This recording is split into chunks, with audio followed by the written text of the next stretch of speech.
पर्वत के पास ही एक समुद्र था। वहाँ भूरा अपनी पत्नी और अपने बच्चों के साथ रहता था और वो नमक चुनकर बेचने का काम किया करता था।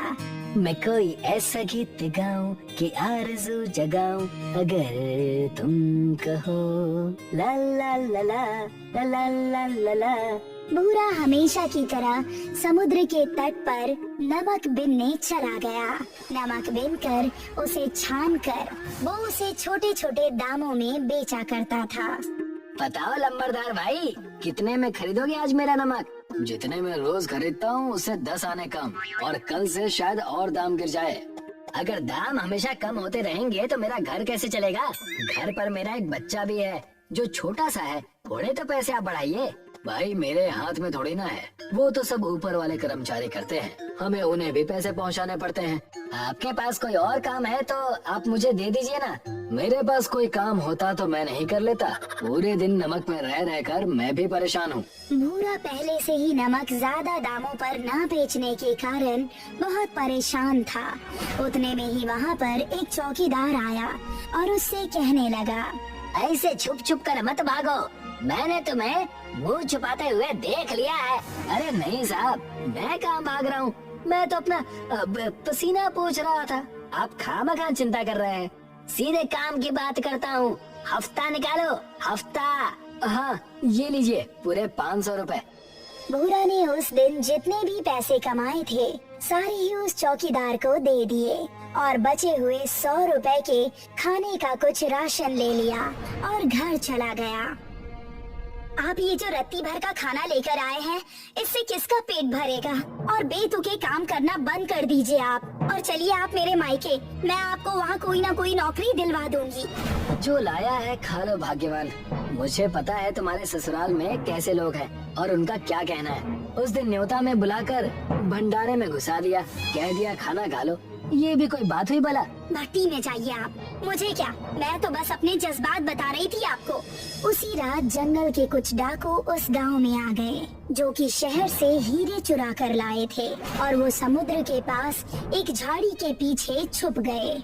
इन हीरो को हमें कहीं छुपाना होगा वरना हमें पुलिस पकड़ लेगी। जी सरदार, पुलिस वालों के डंडे बहुत जोर से लगते हैं, लेकिन हम इन हीरो को छुपाएंगे कहाँ? आप सब फिक्र ना करें, सामने ही नमक का ढेर लगा हुआ है। इन हीरो को नमक की ढेर में डाल देते हैं। वैसे भी छोटे छोटे हीरे हैं, किसी को कुछ पता नहीं चलेगा।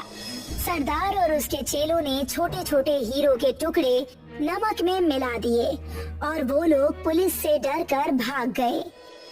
अगले दिन जब भूरा नमक इकट्ठा करने उस जगह पर पहुंचा, तो उसकी आंखों में उनकी चमक पड़ी। ये ढेर कुछ अजीब सा लग रहा है, इतना उत्पात किसने मचा दिया यहाँ? सब बिखरा है।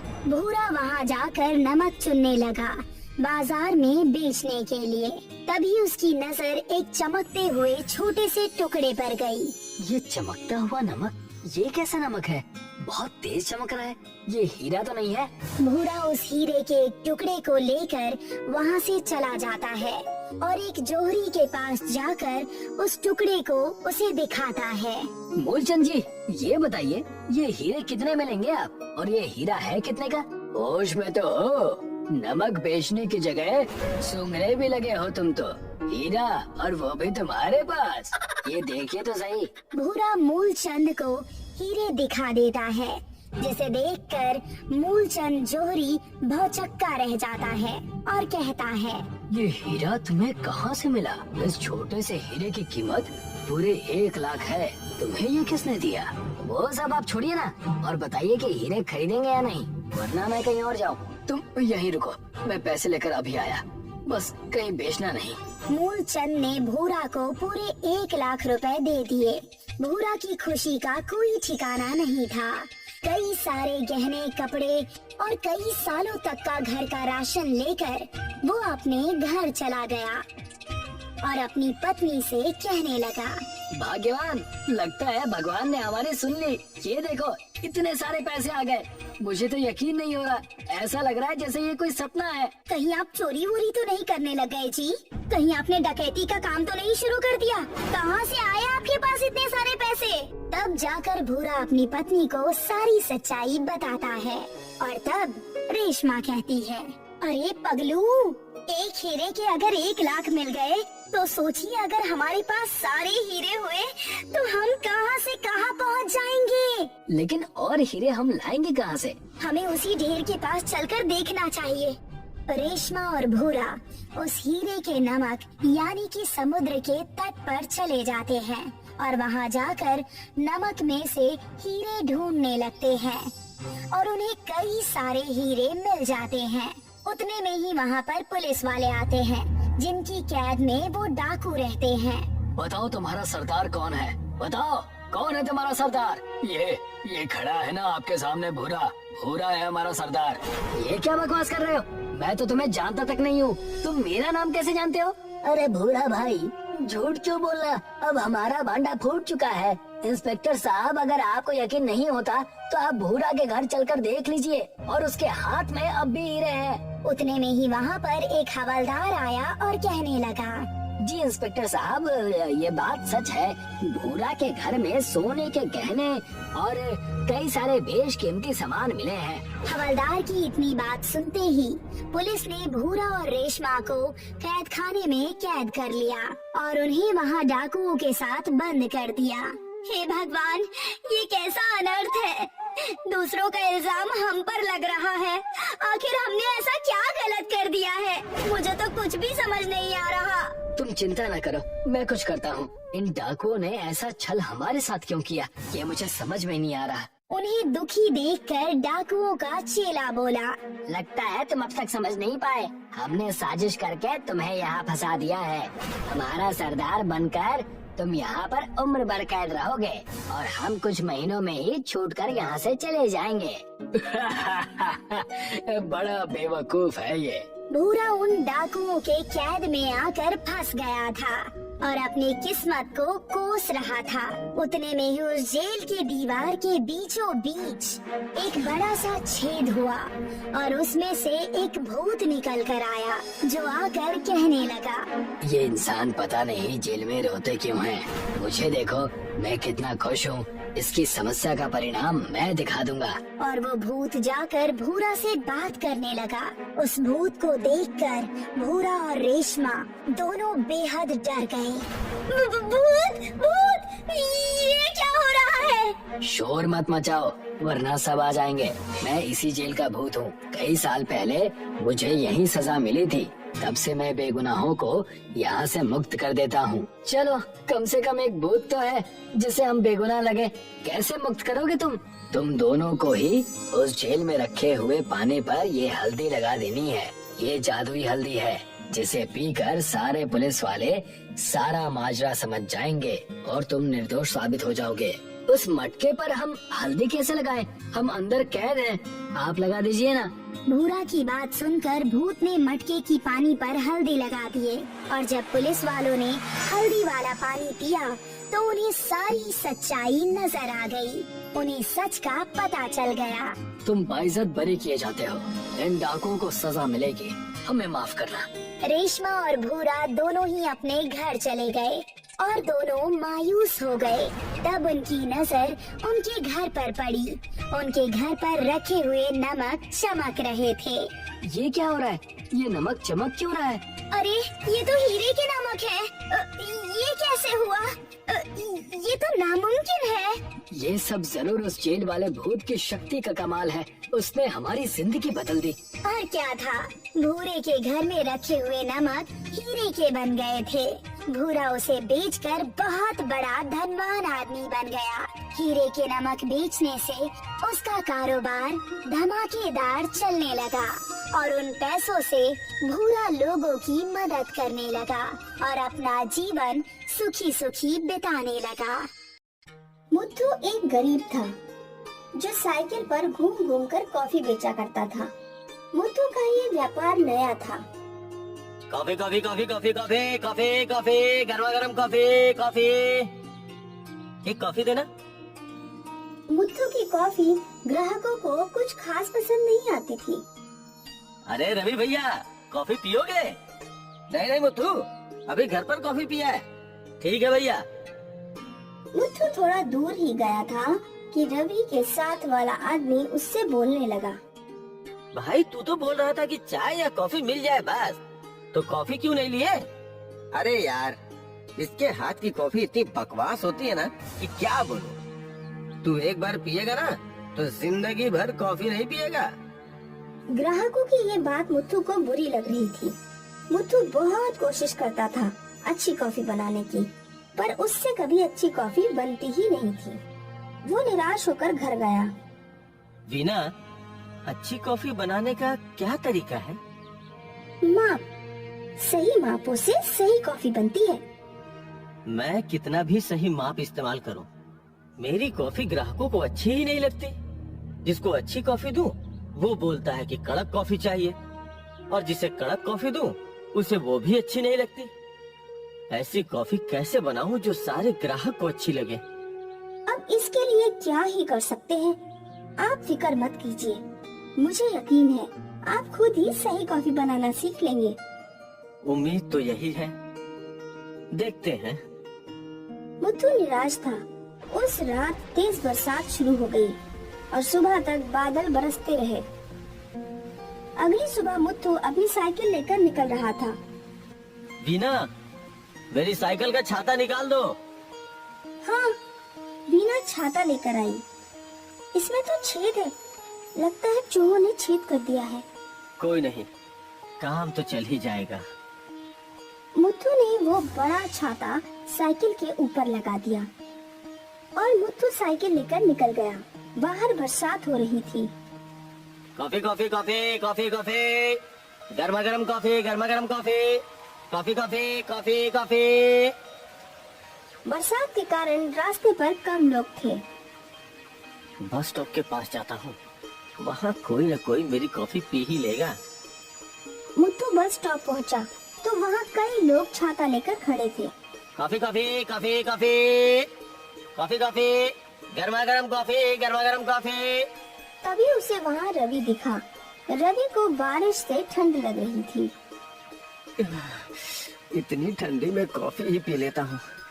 इसकी कॉफी का स्वाद तो अच्छा नहीं होता, पर कम से कम गर्म होती है। अरे भाई, एक कॉफी देना। मुत्थू ने बहुत खुश होकर रवि के लिए एक कॉफी बनाई और तभी उसके छाते से एक बूंद पानी उस कप में टपका। रवि ने वो कॉफी चखी। अरे वाह वाह वाह, क्या कॉफी बनाई है मुत्थू। इतनी अच्छी कॉफी मैंने जिंदगी में नहीं पी। सच्ची? हाँ सच्ची, बस मजा आ गया। रवि ने बड़े चाव से वो कॉफी पी। मुत्थू, एक और कप कॉफी दे दो। हाँ भाई। मुत्थू ने उसे एक और कप कॉफी दी। आसपास खड़े और कई ग्राहक कॉफी पीने चले आए। मुझे भी एक कॉफी देना। मुझे भी दो भाई। मैं भी तो देखता हूँ तुम्हारी कॉफी में ऐसा क्या है। हाँ हाँ, सबको देता हूँ। मुत्थू एक एक करके सारे ग्राहकों को कॉफी देने लगा। हर एक की कॉफी में छाते से एक बूंद का पानी टपका और ग्राहकों को कॉफी बहुत अच्छी लगने लगी। वाह भाई, कमाल है। ऐसी कॉफी कहीं नहीं पी। हाँ हाँ बिल्कुल। सभी को कॉफी का स्वाद बहुत भा रहा था। मुत्थू चौंक गया।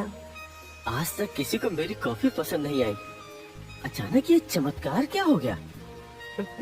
जो भी हो, आज तो मेरी चांदी है, चांदी।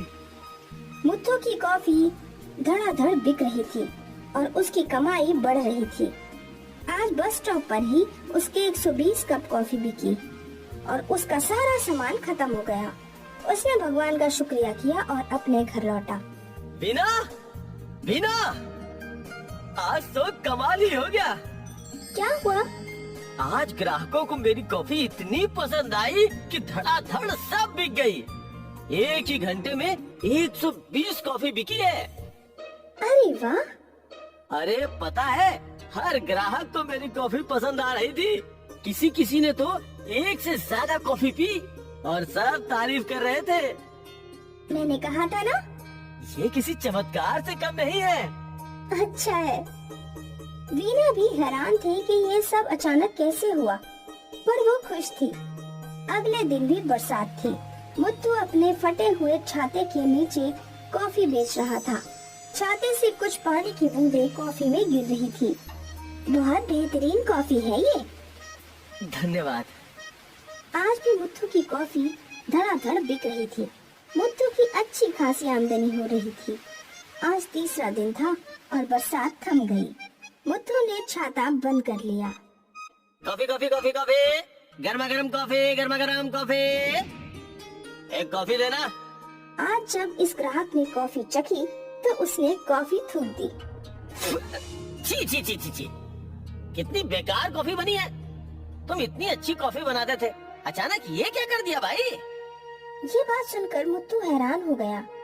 उसे समझ नहीं आ रहा था कि क्या हो रहा है। दूसरे ग्राहकों को भी कॉफी बिल्कुल पसंद नहीं थी। फिर अचानक बरसात शुरू हुई और मुत्तू ने छाता खोल लिया। कुछ देर बाद उसके पास एक ग्राहक आई। एक कॉफी देना। मुत्तू ने उसे कॉफी दी। वाह मुत्तू भैया, बहुत ही अच्छी कॉफी है। मुत्तू चौंक गया। अब तक तो लोगों को कॉफी अच्छी नहीं लग रही थी, अब ऐसा क्या बदल गया?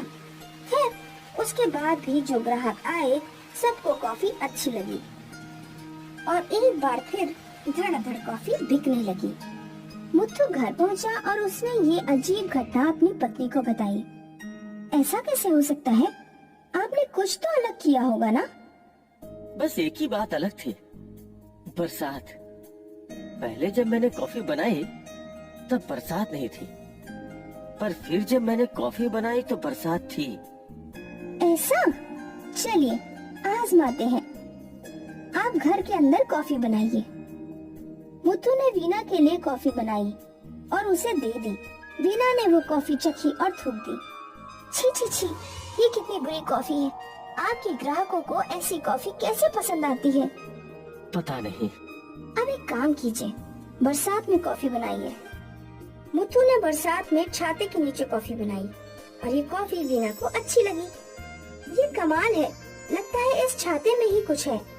इस छाते के नीचे कॉफी कमाल बनती है। ये चमत्कारी छाता है। मुत्तू और वीना समझ गए कि ये कमाल छाते का ही है। उस दिन से मुत्तू रोज चमत्कारी छाते के नीचे ही कॉफी बनाया करता था और उसकी दिन दुगनी रात चौगनी तरक्की हो रही थी। काशीपुर नाम के गांव में दो पड़ोसी रहते थे, रामलाल और श्यामलाल। दोनों में 36 का आंकड़ा था। दिन भर बस झगड़ते रहते क्योंकि दोनों बेरोजगार भी थे। एक दिन श्यामलाल घर में बैठा था। उसकी पत्नी बाहर से भागती भागती आई और कहने लगी, अरे अपना पड़ोसी रामलाल तालाब के पानी से पैसे बना रहा है और तुम हो कि घर में निकम्मे बैठे हो। पत्नी की बात सुनकर श्यामलाल चौंक गया। तालाब के पानी से पैसे? पैसे कैसे? तुम खुद जाओ और देख आओ। श्यामलाल भागते भागते तालाब पहुंचा और देखकर हैरान रह गया। रामलाल ने एक नाव खरीदी थी। वो लोगों को नाव में बिठाकर तालाब की सवारी करा रहा था और ढेर सारे पैसे कमा रहा था। श्यामलाल रामलाल से मिला तो रामलाल कहने लगा, मूड था मैं, जो दिन भर बेकार बैठा तुमसे झगड़ा करता फिरता। अब मैं इस गांव से पैसे कमाऊंगा, बड़ा आदमी बन जाऊंगा और जहाज खरीद लूंगा। रामलाल नाव में बैठकर लोगों को तालाब घुमाने ले गया और श्यामलाल फटी आंखों से देखता रह गया।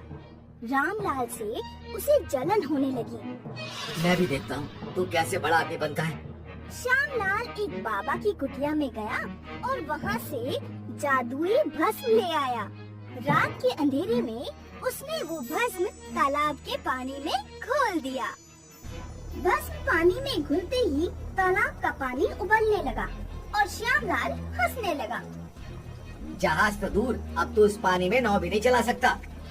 सुबह हुई तो उबलते तालाब की खबर पूरे गांव में फैल गई और तालाब के किनारे भीड़ इकट्ठा हुई।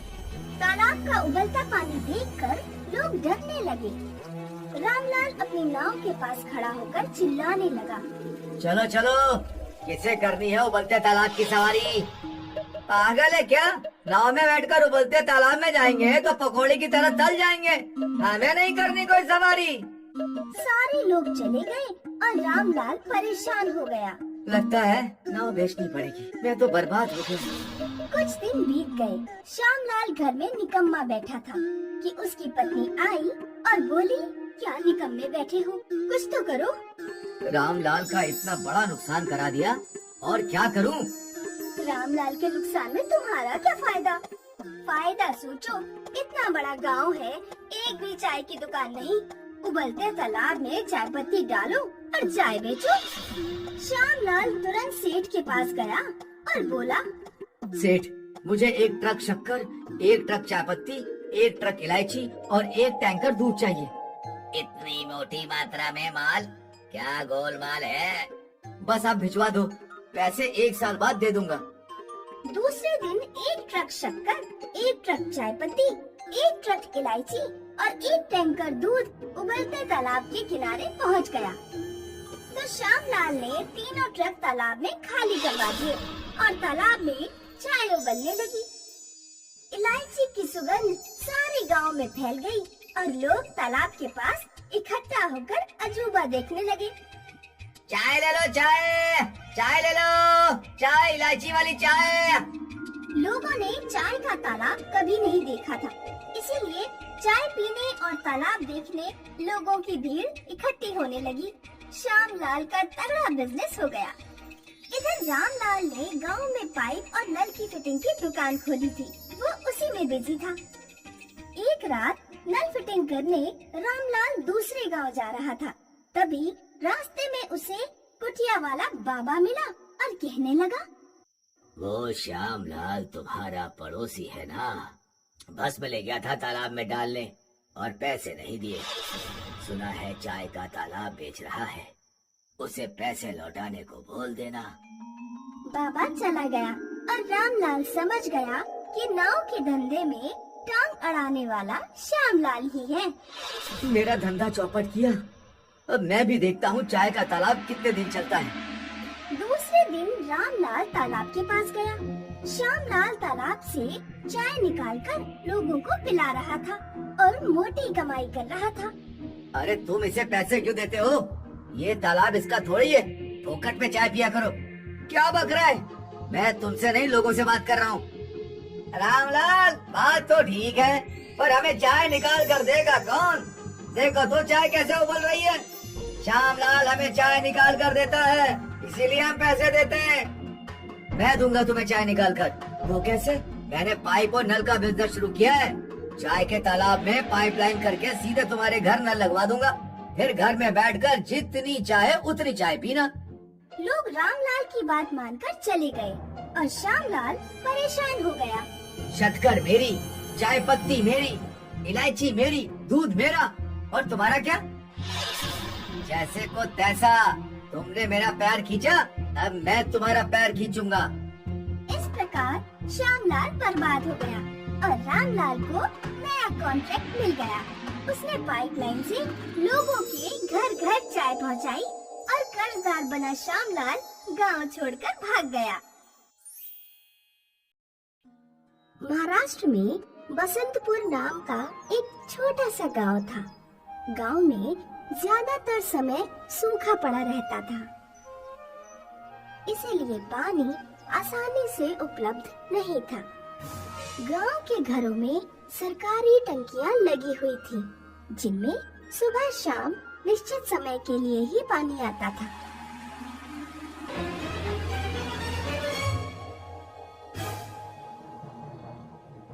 माँ, देखना जरा, बाल्टियां टब सब खाली है। बराबर वाला सोनू आज फिर हमारे पानी से नहाकर भाग गया।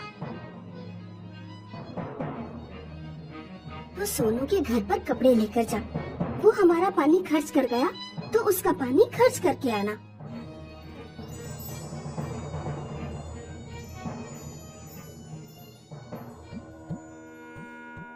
पड़ोसी के घर कपड़े धोना चाहिए, धोना आए या ना आए, लेकिन धोना चाहिए। प्रियंका, अपने कपड़े हमारी टंकी पर क्यों धो रही हो? हाय राम, तुमने तो आधा पानी खर्च भी कर दिया। ओह गौरी बुआ, मैंने कपड़े धो लिए तो हाय राम, और सोनू जो आए दिन हमारी टंकी पर नहाकर चला जाता है, उसका क्या? सोनू नौकरी पर जाता है, तुम्हारी तरह खाली नहीं है, और नहाने में ज्यादा से ज्यादा आधा बाल्टी पानी खर्च होता होगा।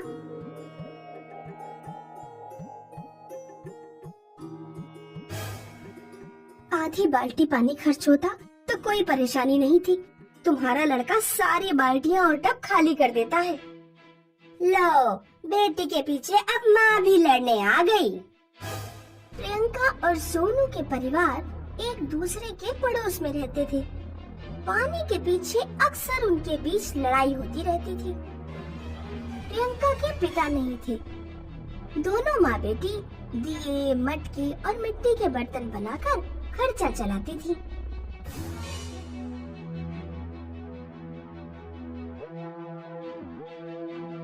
सुनिए जी, इसी तरह से ये माँ बेटी की इस गांव से छुट्टी करा दीजिए, फिर बराबर वाला घर भी हमारा हो जाएगा और हम बड़ी जगह में रह पाएंगे। तो सोनू की प्रियंका से शादी करवा देते हैं। तुम्हारा दिमाग खराब है क्या? कहाँ हमारा सोनू इतना पढ़ा लिखा और कहाँ वो प्रियंका 5वीं पास। वो हमारे सोनू के लायक नहीं है। और वैसे भी मैं तो अपने सोनू की शादी किसी अमीर घर में करूँगी। हमें बस उनका घर चाहिए। कुछ ऐसी चाल चलिए कि ये माँ बेटी गांव छोड़कर ही चले जाएं। ये तो बहुत आसान है, मेरी बात ध्यान से सुनो। एक दिन गौरी प्रियंका के घर गई। प्रियंका, तुम्हारी माँ कहाँ है? माँ माल पहुँचाने बाजार गई है। ये लो खीस,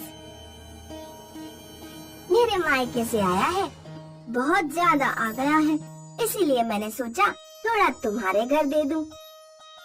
ये बात ठीक है कि हम लोग लड़ते झगड़ते रहते हैं, लेकिन आखिर हो तो तुम हमारी पड़ोसी ही ना। अगले दिन सुबह सुबह प्रियंका और उसकी माँ की आंख अपने घर के बाहर हो रहे शोर से खुलती है। प्रियंका, हमारे घर के आगे इतना शोर क्यों हो रहा है? दोनों बाहर जाते हैं तो देखते हैं कि सोनू की माँ गांव वालों से चिल्ला चिल्ला कर कह रही है, गांव वालों, अब हमारे गांव में चोरियां भी होने लगी। मैं अभी कुछ दिन पहले ही सोने के कंगन बनवा कर लाई थी और वो इस प्रियंका और उसकी माँ ने चुरा लिए। किन कंगनों की बात कर रही हो? हमने तुम्हारे कोई कंगन नहीं चुराए। तो ठीक है, हमें अपने घर की तलाशी ले लेने दो। हाँ हाँ, पूरे घर की तलाशी शौक से लो, हमें कोई डर नहीं है। गांव वाले प्रियंका के घर की तलाशी लेते हैं। गौरी बिस्तर के नीचे से कंगन निकाल लेती है। ये देखो गांव वालों, ये रहे कंगन। अब तो कुछ भी कहना बाकी नहीं रह गया। हम चोरों को गांव में नहीं रख सकते। हाँ हाँ, ठीक कहा भाई, इन्हें गांव से बाहर निकालो। सारे गांव वाले मिलकर प्रियंका और उसकी माँ को गांव छोड़ने पर मजबूर कर देते हैं। माँ, अब हम कहाँ जाएंगे? तुम चिंता मत करो बेटी, जीतू मामा के यहाँ चलते हैं। प्रियंका और उसकी माँ गर्मी में पैदल चलने लगे।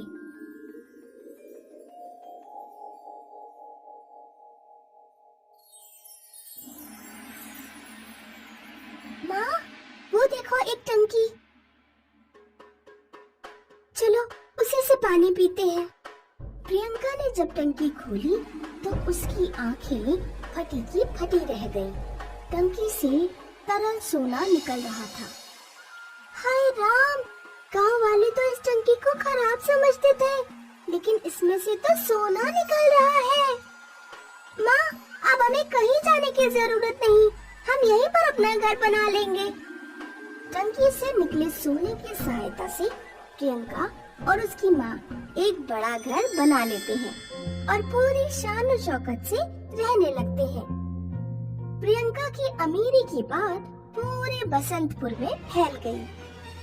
सुनिए जी, हम प्रियंका की माँ से जाकर माफी मांग लेते हैं। हम अपने सोनू की शादी प्रियंका से कर देते हैं।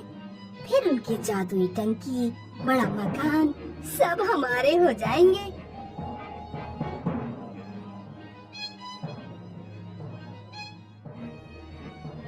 पीछे जो कुछ भी हुआ हम उसे भूलकर आपसे माफी मांगने आए हैं। प्रियंका और सोनू साथ साथ ही बड़े हुए हैं, एक साथ खेले कूदे हैं। क्यों ना उनका विवाह कर दिया जाए। विवाह की बात तुम्हें उस समय याद क्यों नहीं आई, जब हम गरीब थे?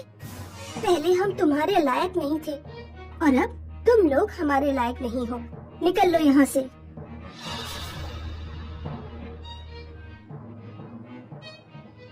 अमीरी का इतना घमंड, सोना देने वाली टंकी पर इसका घमंड टिका हुआ है।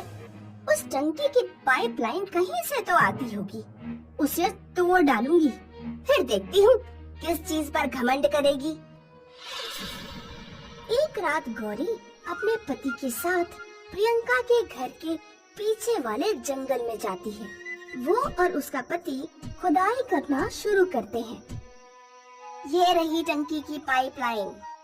गौरी कुल्हाड़ी से पूरी पाइपलाइन तोड़ फोड़ कर अपने घर लौट जाती है। अगले दिन पूरे गांव में हाहाकार मच गया।